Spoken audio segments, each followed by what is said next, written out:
Assalamualaikum warahmatullahi wabarakatuh.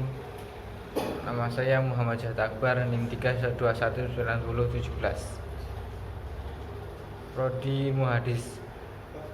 Saya membuat video guna memenuhi tugas analisa sanad bab pertama. Prinsip-prinsip ilmiah dalam penelitian sanad dan matan. Bagaimana hadis diriwayatkan? Salah satu makna etimologis hadis adalah al-khobar, informasi. Makna etimologis ini erat kaitannya dengan substansi makna terminologisnya. Dalam pandangan ulama, istilah hadis didefinisikan sebagai segala informasi mengenai materi-materi verbal, kauli maupun visual, fi'li, torki, dan wasi mengenai Nabi Muhammad SAW. Informasi-informasi mengenai Nabi yang disampaikan para perawi bagi umat Islam generasi awal, sahabat tabi'in dan atba tabi'in sangat bernilai baik secara akademis, keilmuan maupun spiritual, kejiwaan dan keagamaan. Informasi tentang Nabi bukan hanya menjadi semua sarana untuk mengkonstruk deskripsi ajaran agama, namun cerita mengenai Nabi juga menjadi media penting untuk mencurahkan rasa cinta dan selaksa kerinduan kepada tokoh yang dipuja. Oleh sebab itu, informasi mengenai Nabi tidak berkonsekuensi hukum saja. Namun informasi apapun mengenai kehidupan Nabi juga turut diriwayatkan. Pasca meninggalnya Nabi Muhammad SAW tahun 11 Hijriah, materi-materi verbal kauli dan hami maupun visual fi'li, torki dan hali mengenainya tidak dapat dikonfirmasikan langsung kepada sumbernya. Ia sudah menjadi informasi al-kalam al-khobari yang ditransmisikan dengan lisan dan sekaligus tulisan oral written transmission. Masa itu, transmisi informasi mengenai Nabi tidak boleh hanya didasarkan pada tulisan, karena waktu itu periwayatan melalui tulisan mempunyai banyak potensi reduksi. Sebuah sarana dan sistem penulisan aksara Arab masih sangat sederhana. Tulisan salah sudah digunakan dalam proses periwayatan, namun dikolaborasikan dengan periwayatan lisan. Kondisi seperti ini menjadikan para informan al-rawi yang kemudian disebut isnad mempunyai posisi yang sangat penting dalam proses periwayatan. Terdapat 3 tahapan yang perlu diperhatikan dalam menelusuri perkembangan penggunaan isnad dalam proses pengonversian diri dan kehidupan Nabi. 3 tahapan tersebut adalah: 1. Awal mula pemakaian isnad oleh perawi hadis. 2. Awal mula para perawi diharuskan menyebut isnad. Dan 3. Awal mula para perawi berdisiplin dan konsisten menyebut isnad. Awal mula pemakaian sanad oleh perawi hadis. Bidayah al-Isman Ruwah al-Sanid sudah berlangsung pada masa sahabat. Tidak dapat dipungkiri bahwa para sahabat adalah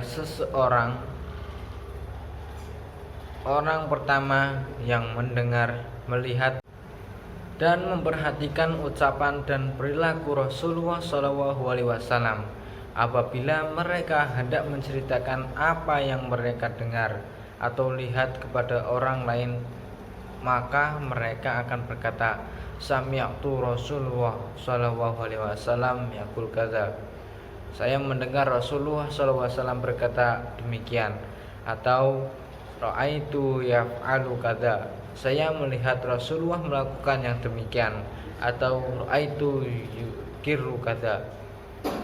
Saya melihat Rasulullah SAW menetapkan yang demikian. Sebagaimana dikatakan pula bahwa tidak semua sahabat mendengar semua hadis dari Rasulullah SAW. Kadang sebagian sahabat hadir di hadapan Rasul, manakala yang lainnya tidak bersama beliau. Kemudian sahabat yang hadir tersebut menceritakan kepada sahabat yang hendak hadir. Ada banyak contoh yang dapat diketemukan untuk mendukung fenomena yang menyebutkan sumber asal hadis oleh para sahabat. Di antaranya adalah perkataan Ali karramallahu wajhah, wa hadatsani Abu Bakar wa sadaqu Abu Bakar, qala sami'tu Rasulullah sallallahu alaihi wasallam yaqul ma min 'abdin ibdu danaba fayakhisun surur summa yaqumu fusila raqtain summa yatakfirlah illa ghafarallahu lah. Perkataan wa hadatsani Abu Bakar menunjukkan bahwa sahabat Ali menerima hadis tersebut dari sahabat Abu Bakar. Meskipun penyebutan sanad pada masa sahabat sudah mulai dilakukan, namun kondisi pada masa tersebut belum menuntut atau belum mewajibkan mereka untuk selalu menyebutkan sanad setiap kali meriwayatkan hadis, sehingga para sahabat pun tidak selalu menyebutkan sumber asal sanad hadis yang mereka peroleh. Banyak para sahabat yang tidak menyebutkan nama sahabat lain yang telah memberinya informasi mengenai hadis Rasul, padahal sahabat yang pertama tersebut tidak mendengar atau melihat langsung dari Rasulullah SAW. Hal ini karena para sahabat saling percaya di antara satu dengan yang lainnya, sebab sosial pada masa itu masih tinggi. Kondisi pada masa sahabat ini dikabarkan dengan jelas oleh Anas bin Malik dan Al-Barra bin Azib.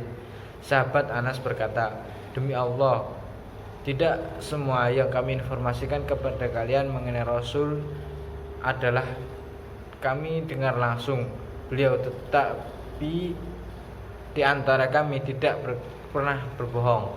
Sedangkan sahabat Al-Barra bin Azib berkata, "Tidak semua dari kami para sahabat mendengar langsung hadis Rasulullah SAW. Masa itu kami mempunyai pekerjaan dan kesibukan.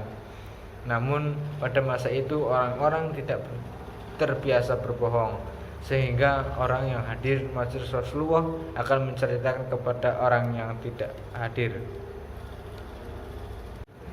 Tahapan ketiga dari penggunaan isnad adalah tahapan konsistensi perawi untuk menyebutkan sanad iltizam. Al-Ruwah Az-Zikr As-Sadi menyusul munculnya kebiasaan bertanya mengenai sanad di kalangan Muhammadisun.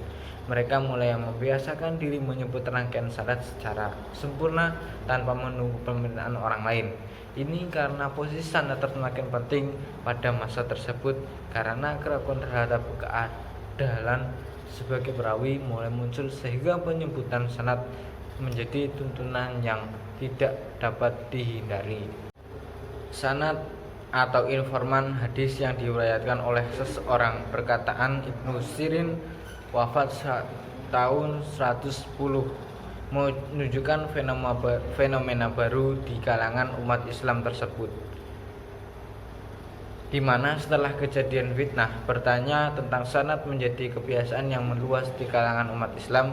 Ucapan Ibnu Sirin yang dimaksud adalah mereka para ahli hadis dahulunya tidak bertanya mengenai sanad, namun setelah terjadi al-fitnah mereka berkata, "Sebutlah untuk kami nama orang-orang yang meriwayatkan hadis yang kalian ucapkan. Apabila mereka termasuk al-sunnah, maka hadis-hadis mereka terima. Dan apabila mereka termasuk al-bidah, maka hadis-hadis mereka tidak diterima." Sebelum terjadinya al-fitnah, seorang perawi yang menceritakan hadis tidak selalu menyebutkan sanad. Pada masa itu seorang perawi dibebaskan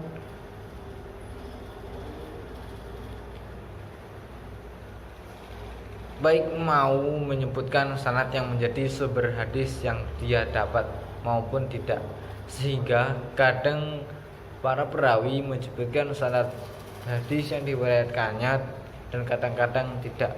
Pada masa selanjutnya, sikap hati-hati umat Islam tersebut semakin meningkat, terutama setelah usaha pemalsuan hadis mulai muncul, yaitu ketika Al-Master Al-Mukhtar Al-Saqi wafat tahun 60 Hijriah melakukan pemberontakan terhadap kekhalifahan Umayyah untuk menuntut kematian Al-Husain Al-Karbala yang terjadi pada 61 Hijriah.